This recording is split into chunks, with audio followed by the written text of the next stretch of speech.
Good evening from Tokyo. Welcome to the Tokyo Forum 2020 online. The theme of this forum is Global Commons Stewardship in the Anthropocene. To restore the health of the planet, we need to drastically transform our systems. But how do we do that? It is a daunting challenge, but we have no choice but to make it doable. Professor Rockstrom, let's turn to you first. You've talked to all... In December 2020, the Tokyo Forum invited experts from around the world to take part in a wide-ranging online discussion of our collective future.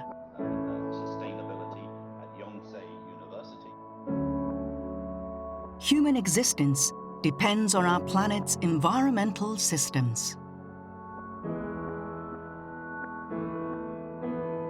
They're known as the Global Commons.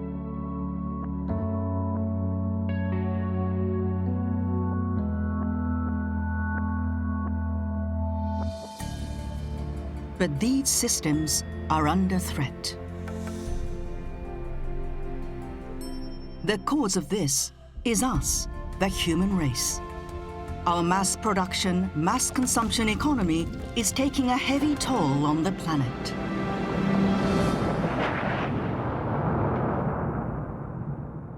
Each and every one of us must take responsibility for stewardship of the global commons to ensure that our planet is healthy and livable for future generations. To do this, we must make fundamental changes to our economy and society.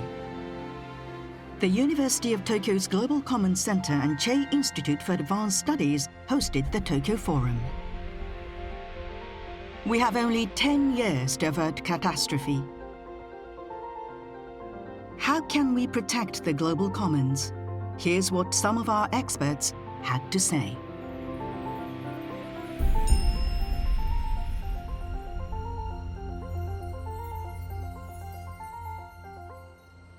Now I would like to invite Naoko Ishii. She's the content producer of this forum. And Naoko-san, please. Thank you, Kuniya-san. Hello to everyone. It is very important to understand that our lives are supported by a stable and resilient Earth system.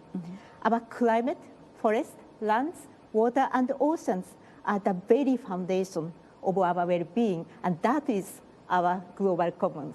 And we have already started to change the function of the Earth system. Some geologists are telling us that we enter a new geologic era, the Anthropocene era of humans. If we do not want to lose this unstable, resilient planet, it is our turn to change our way. And this SDGs can be understood as three-layer wedding cake. This bottom layer, bottom foundation of the SDG, is actually the forms as a goal for climate, biodiversity, and water. And that bottom layer is our global commons. And all other goals, like a social goal, economic goal, can be pursued on this global commons. So that once we lose it, all other SDGs would collapse. Our first keynote speaker is Professor Jeffrey Sachs of Columbia University. He's a leading expert on sustainable development economy. The theme of the forum is extraordinarily important. I want to highlight every word of the topic that we face, the global commons stewardship in the Anthropocene. So what does that mean? The Anthropocene is a new term coming from ancient Greek roots, meaning that human activity, 8 billion people on the planet with modern technology and modern energy use, is transforming Earth itself in unprecedented and dangerous ways. Most importantly, changing the climate system, destroying the habitat of other species, thereby driving a crisis of biodiversity, and even creating the grounds for new pandemic diseases as we are suffering this year with COVID-19, because this is a disease that came from a virus being transmitted from bat populations to human populations because of the disruption of nature. A word in the title is stewardship. Every company and every individual needs to think about stewardship for the world, for responsibility of management. And then the other two key words of the title are global commons. We need global governance. And the word commons signifies the fact that this is a common fate for our common home. We cannot leave this to any one country or to each protecting only its own. That's why the idea of the outgoing US President, Donald Trump, when he used to say America first, was such a terrible idea, because we can't have America first or any other country first. What we need is humanity together, not any country first. This is a global commons challenge. This high-level special dialogue will be conducted by very vocal leaders who have been for years alerting the world, convincing the world, and designing and driving the world to change quickly.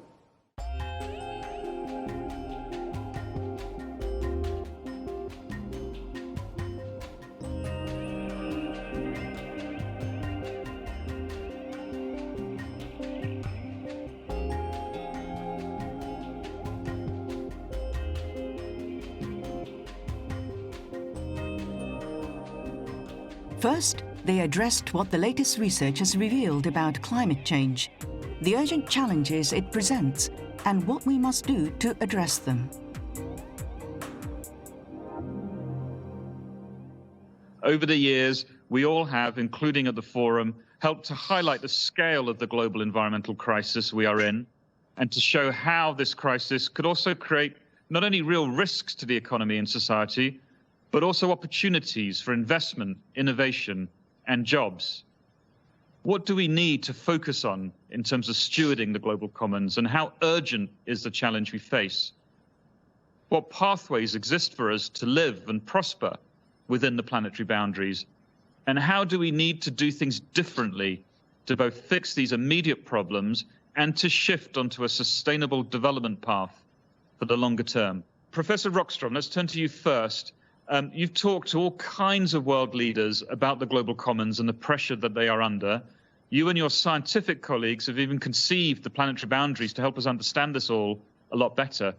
Could you share with us the core messages that you deliver when you explain your scientific research, and what you would like us and our viewers, as informed but not perhaps scientifically expert like you?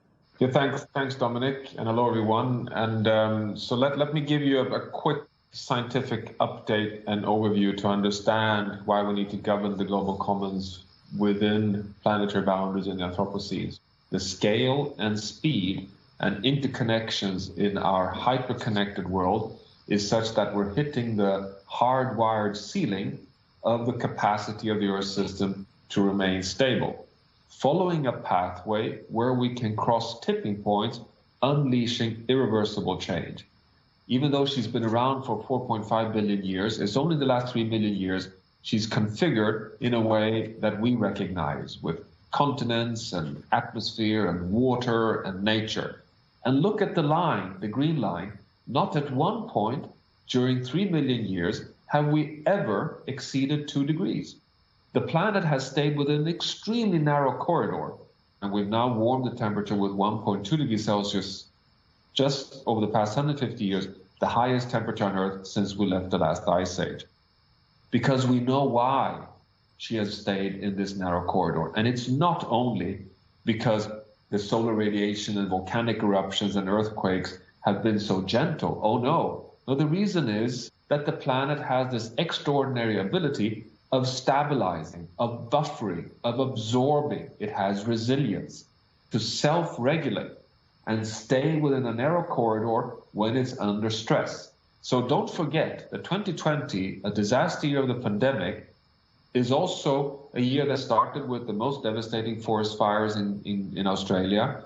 We have the freak fires in the Arctic because of a +4, +5 degrees Celsius warming in the Arctic, causing zombie fires in the permafrost regions.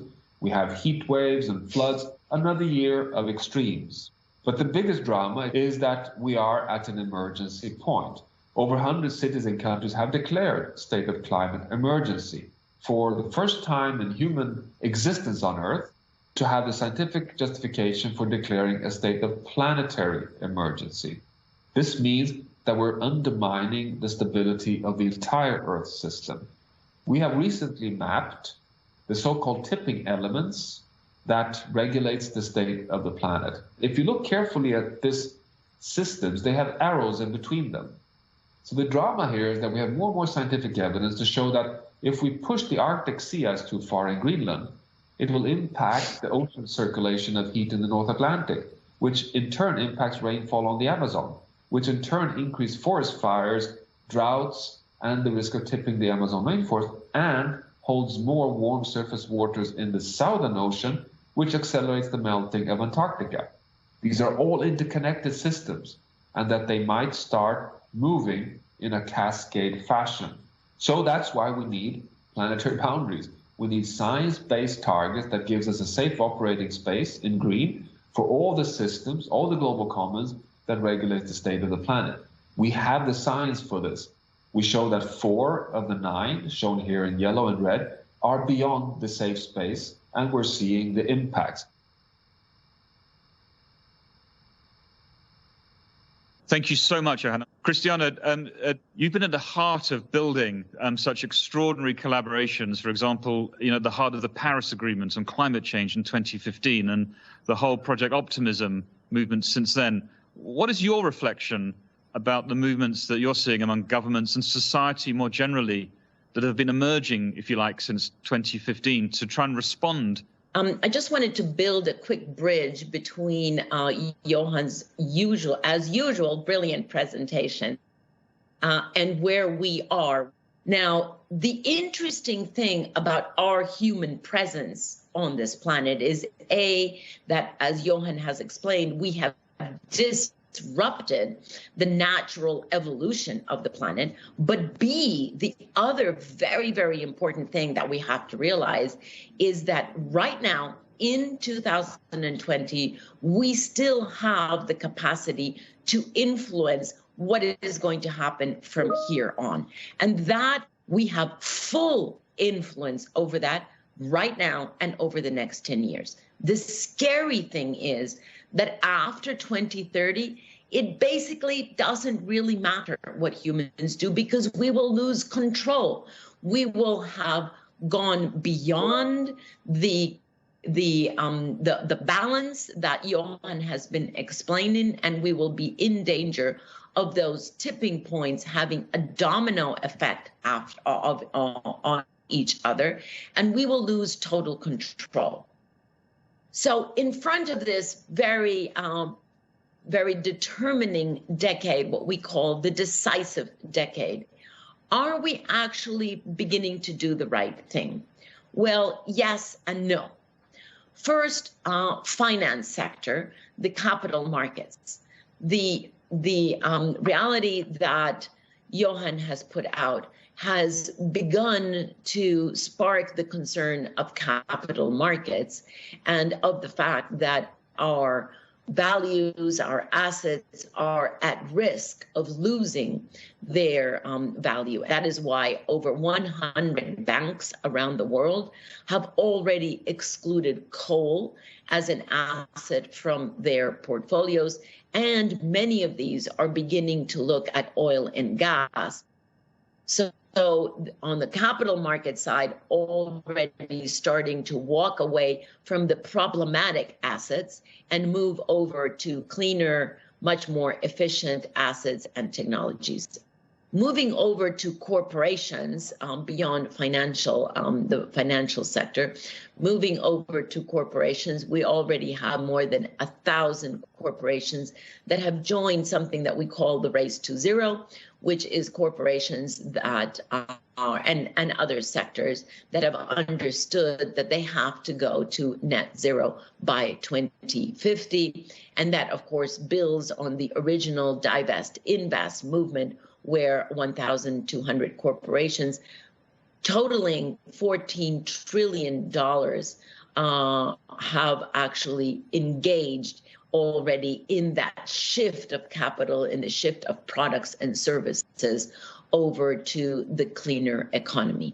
That race to the top of corporations indicates to me two things. A, that there is increased understanding among large companies and increasingly small and medium companies of the danger that we're all in, the risks to continued business, but also that they are beginning to understand the opportunities of decarbonization. And that, I think, is the most important, because for years we have talked about the responsibility and treated decarbonization of the economy or of our investment portfolios or of our products and services. If we're a company, we've always thought about it as though it were only a burden.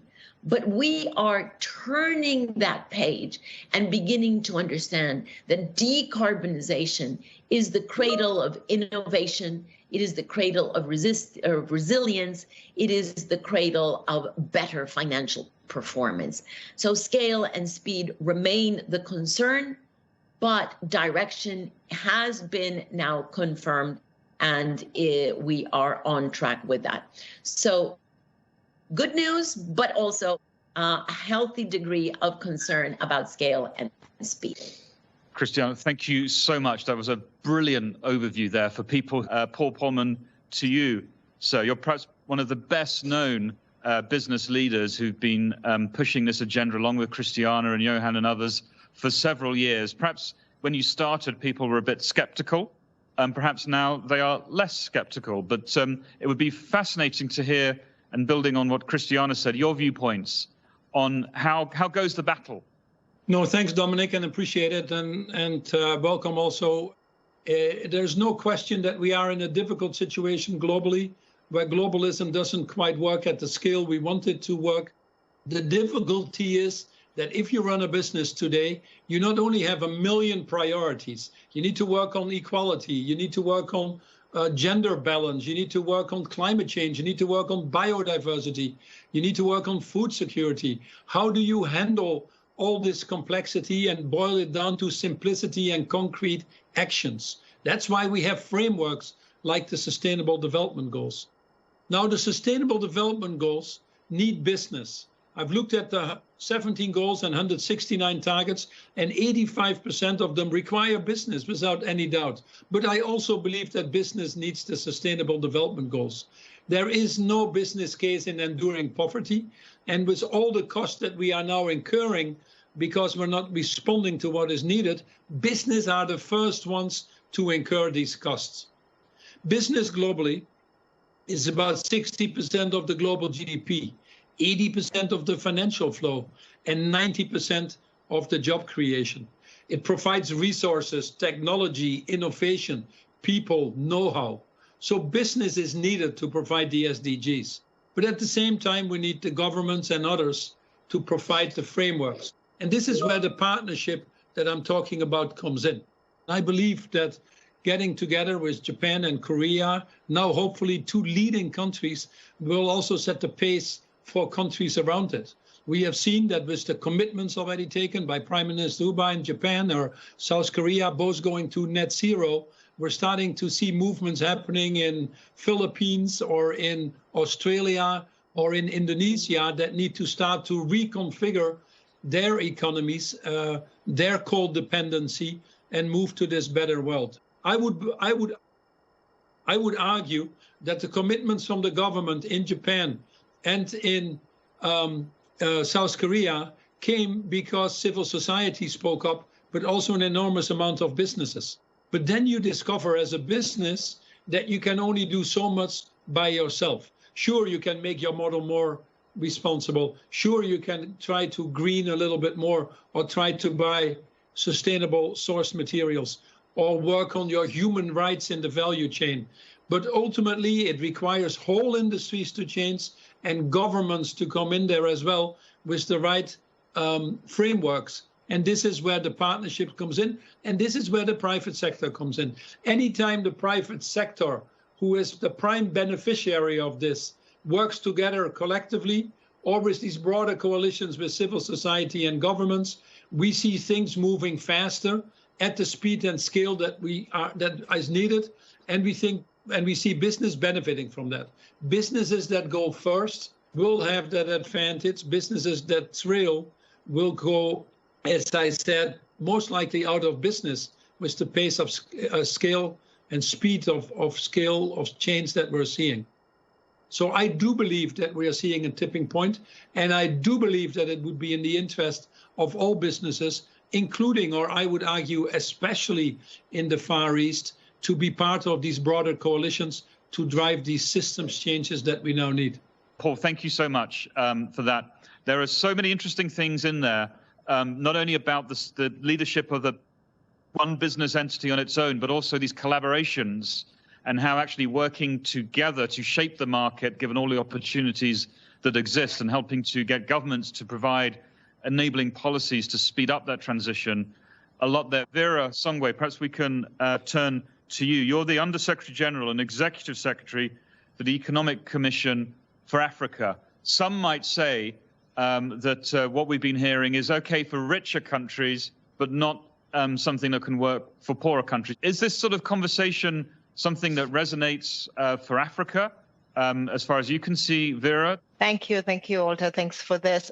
And for Africa, the conversation is a little bit similar but different. And I want to start with the end of both Christiana's conversation and also Paul, which is essentially the need for a real global commons meeting, a real global multilateralism. You know, Asia is the hardest hit, Africa is less hit.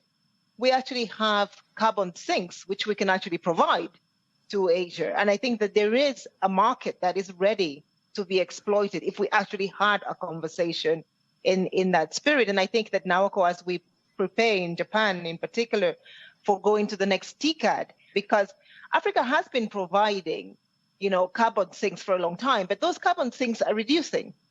And so while we want to go to net zero, we want to also ensure that Africa stays as a net provider of moving to net zero. And I think in that exchange, we can find amazing convergence between ourselves and Asia in particular. So I think we have a growing number of African countries, Benin, Ethiopia, Mauritius, Namibia, Seychelles, that are beginning to realize that, you know, they can make a commitment, which is an economic growth commitment, to net zero emissions by 2050, or even maybe earlier.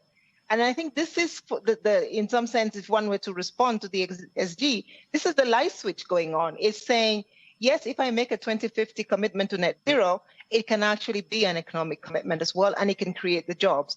On the continent, we need somewhere in the order of 16 million jobs, essentially, to continue to grow. And I think Paul knows this very well. You know, can we come together, see whether we can de-risk, whether we can bring some blended financing to Africa for new investments in energy, for new investments in roads. You know, we need, you know, high-speed trains that are, you know, Asia does them very well. So it's a win-win. We bring the investments from Asia, we create jobs on the continent, and we're moving to net zero at the same time.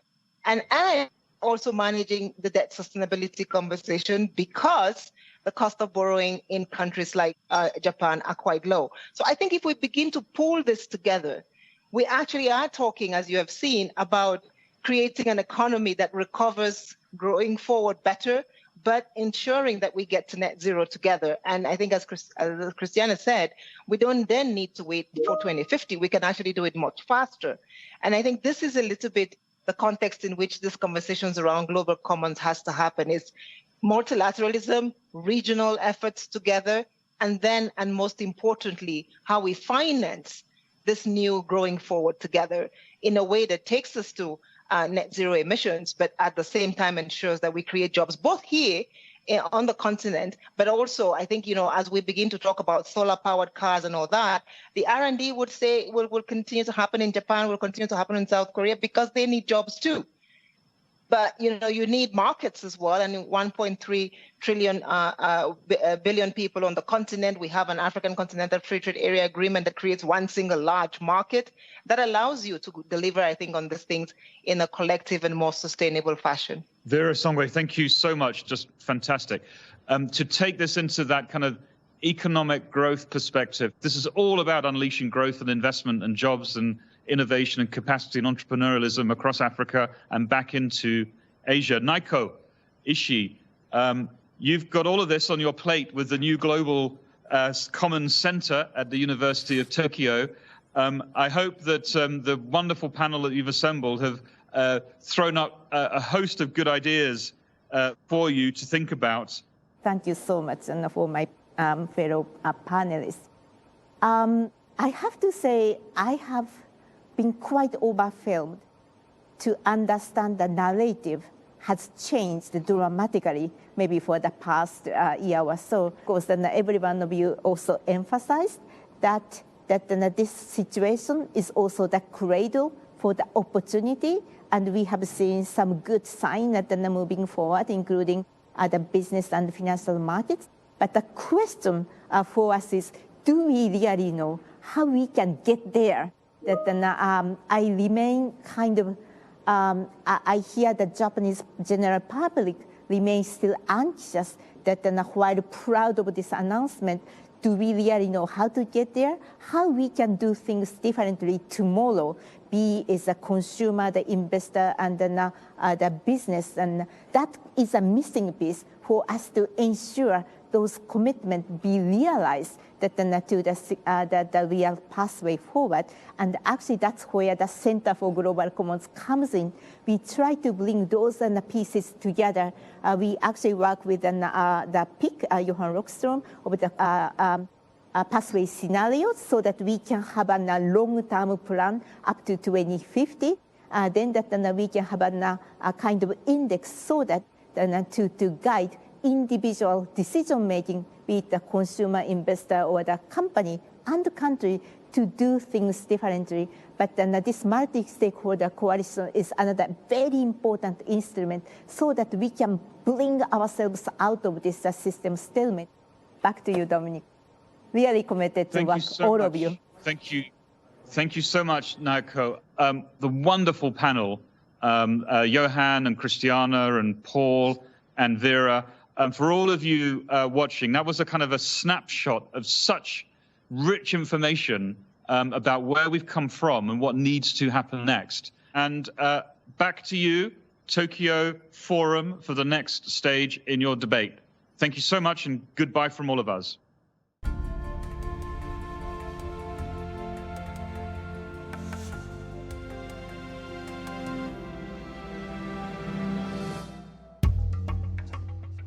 The University of Tokyo's Global Commons Center has developed indicators to serve as guideposts for the preservation of the global commons. During the forum, the Global Commons Center presented a draft of a report developed in collaboration with the UN Sustainable Development Solutions Network and Yale University. It's called the Global Commons Stewardship Index.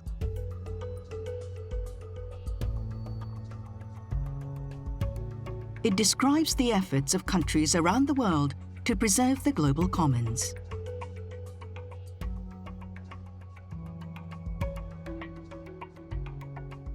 It covered 6 categories: air, biodiversity, climate change, land use, oceans, and water.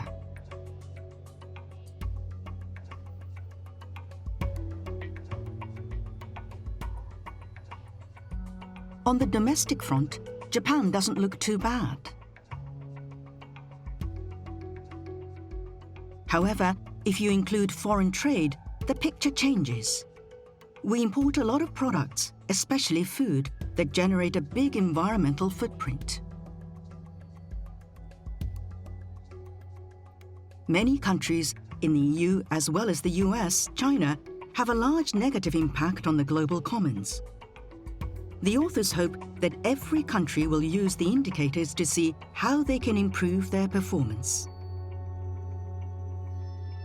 Be it it's a country or the citizens, the consumer, investors, and this particular index is really trying to provide the guiding post to countries to change their behavior. It has the meaning of how to measure that the negative or positive contribution of each of country towards the safeguarding global commons. And then the importance of it is that it shows that there are diverse way of contributing the global commons. It's not just the emission, that there will be to how to restore that biodiversity in the water and the oceans. So it provides a kind of diverse way of contribution, but then we want to publish those index to spur the policy discussion.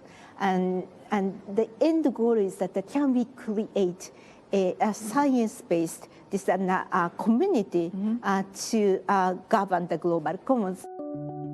The report has revealed the current situation in each country and the challenges they face. In the next session, we will focus on the food we eat every day. What exactly should we do to protect the global commons for future generations? The discussion will focus on transforming the food system. And with that, let's move on to our next session. Naoko-san, I think the concept of systemic change is still very new and very unfamiliar. Exactly. Big question. No, we were in the Anthropocene where two systems are in collision. Our economic system, because we are dominating forces on the planet, and the natural system or the earth system. These two are kind of, coming, fighting with each other. And unfortunately, our economic system is really putting the pressure of the carrying capacity of the earth system. That's why we have changed the function of the earth system. Right. And if we want to keep this the earth system as a stable and resilient, it's really our turn to change our way. That's what we mean by a system transformation. And what would you say the most necessary areas that need systemic change? Yeah, the people focus mostly on the energy sector, but to me, that the other sectors are equally important, and particularly that the food sector is critical because that is the major threat to the planetary system. And actually, but at the same time, it has a huge potential to transform because what we eat is our day-to-day decision. Right.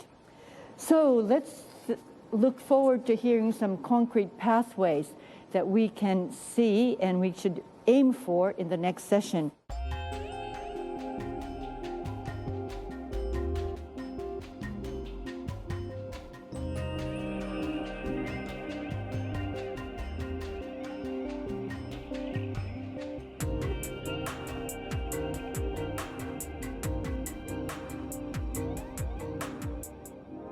What this actually requires now is not incremental change. It'd be nice to sort of change a bit here and a bit there. Unfortunately, it's too late for that. We actually need entire systems to change.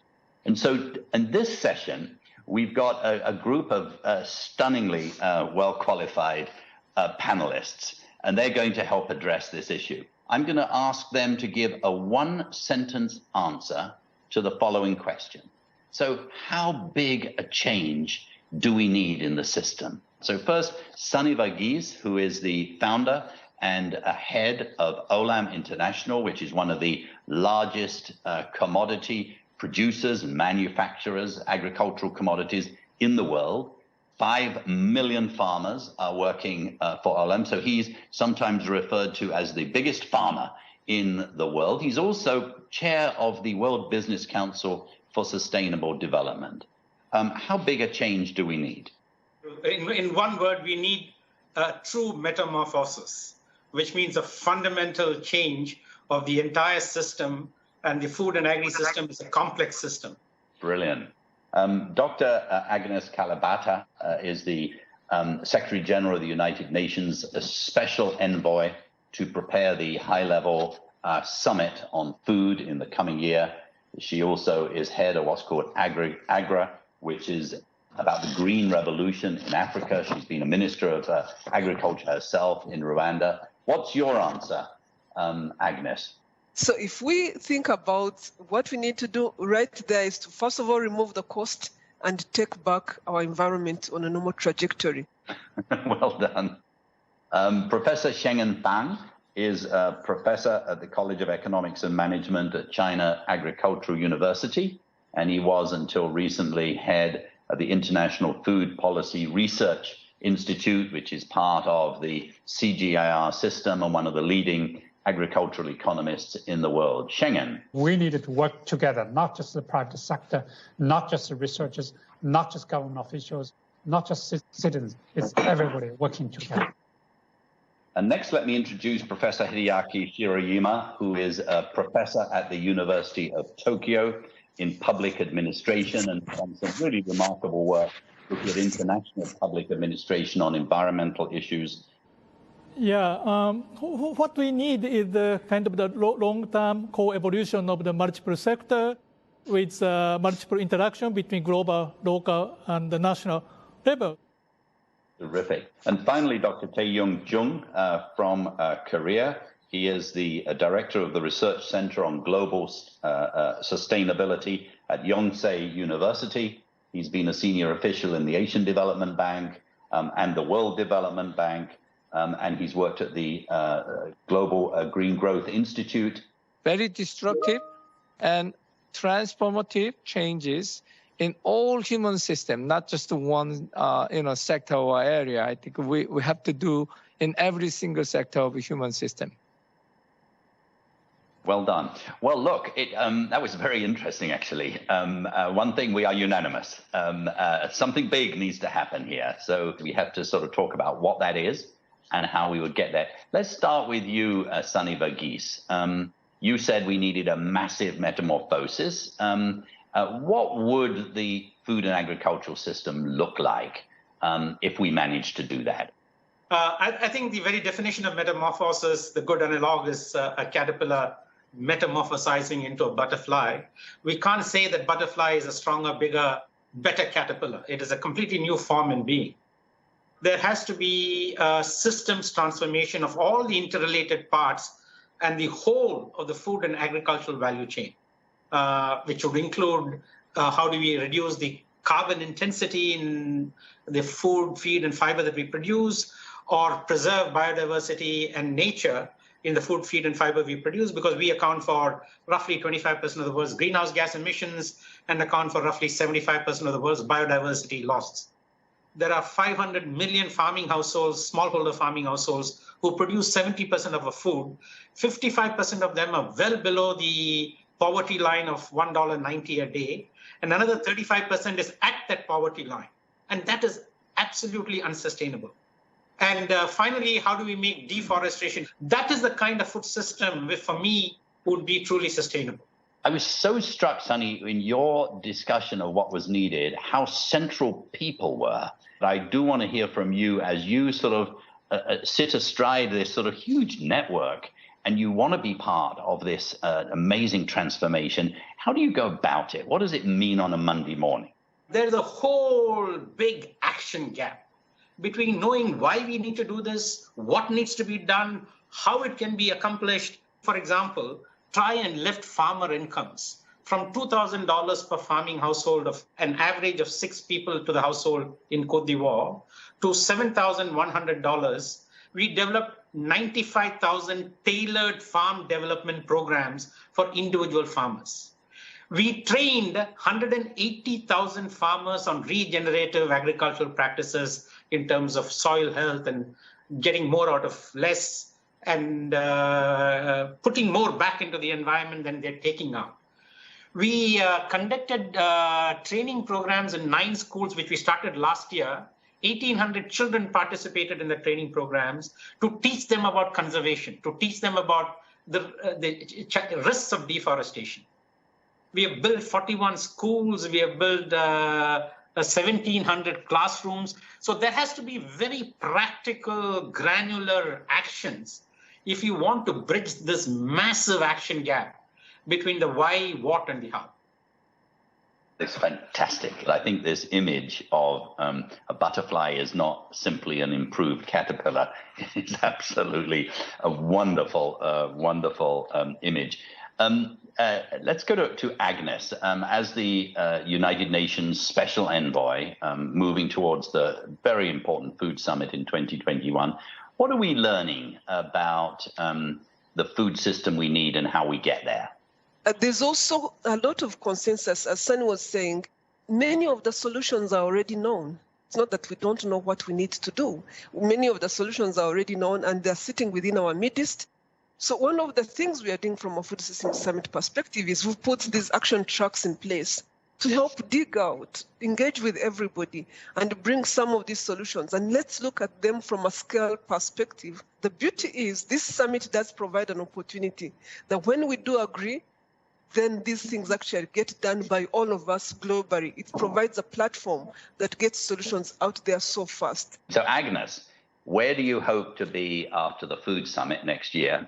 And what outcomes would you hope to see from the World Food Summit? The Secretary General has called for this being a People's Summit. So my assignment number one is to build and raise public discourse around this summit. Most of all, we need to commit to change of behavior.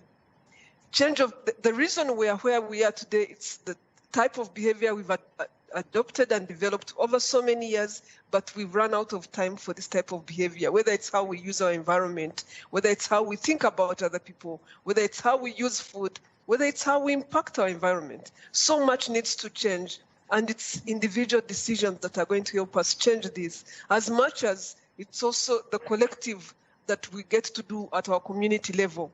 Wonderful. Shengen, you're obviously sitting in China. China is the largest consumer of commodities, obviously, in the world, plays a very important role, is going to be hosting the Biodiversity Convention this coming year. How do you see China's role in this transition, both domestically, but also in terms of its international commodity trade? So firstly, domestically, the top leaders have made several important commitments. Now globally, China is importing more than 90 million metric tons of soybean, several million tons of meat. So for China, if China can, let's say, achieve carbon neutrality by 2060, a simple way is just to import more from other countries. But that's not going to do any good for the world, for the whole planet. I think China should also look at their global supply chain, global imports, to make sure that all the imports must be sustainable, must be carbon neutral. So there are several ways to do it. One is South-South cooperation. So the Chinese, let's say, technology transfer, infrastructure investment, must make sure that they work with the importing countries to ensure that the production is sustainable, low carbon, and so on.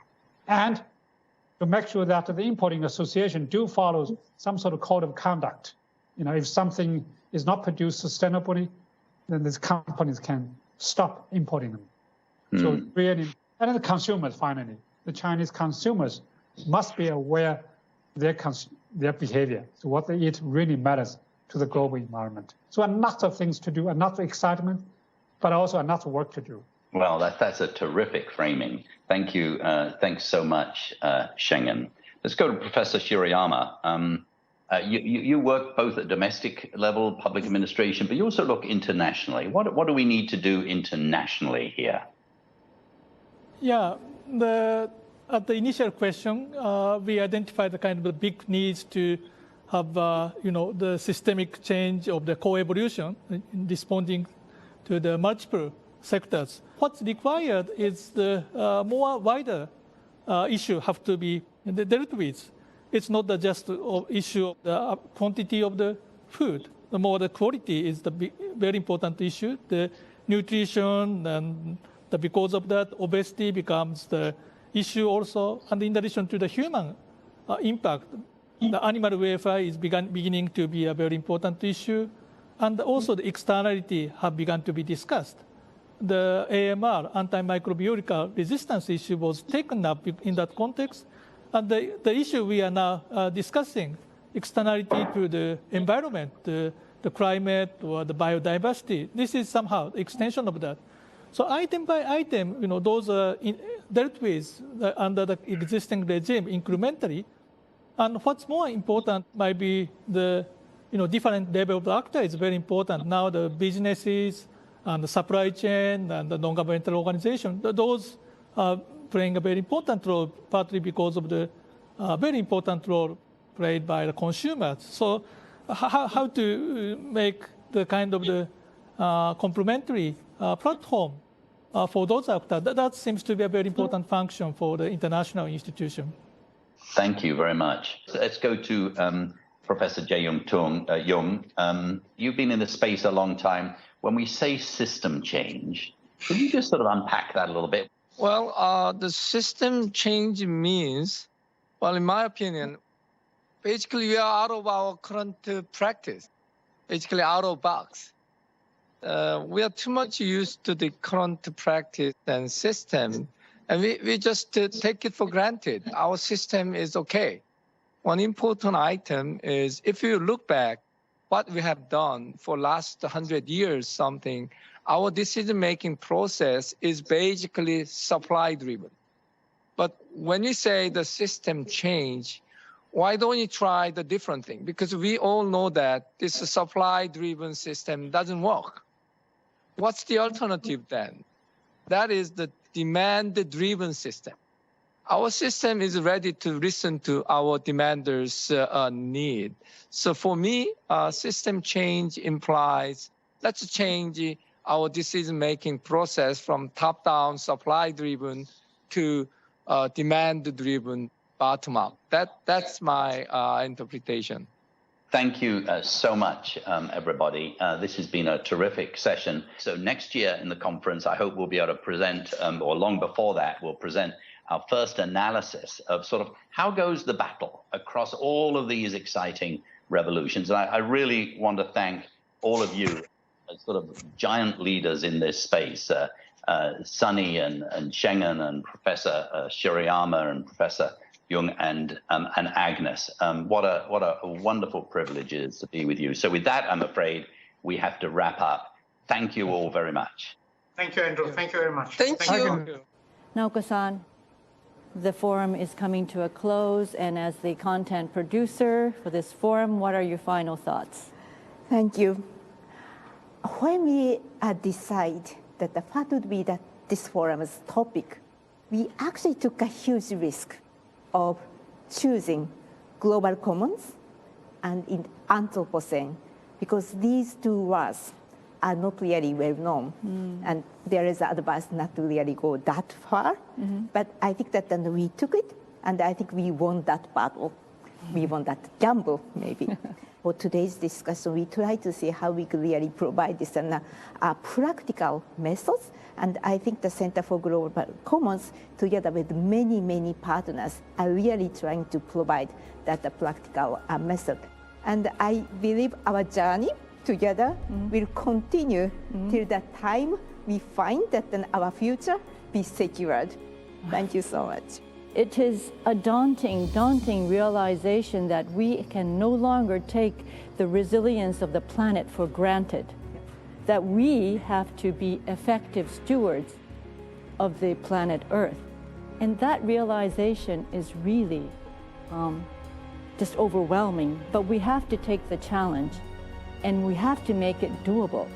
We are all in together. Yes. So thank you all for participating, viewing the Tokyo Forum 2020 online.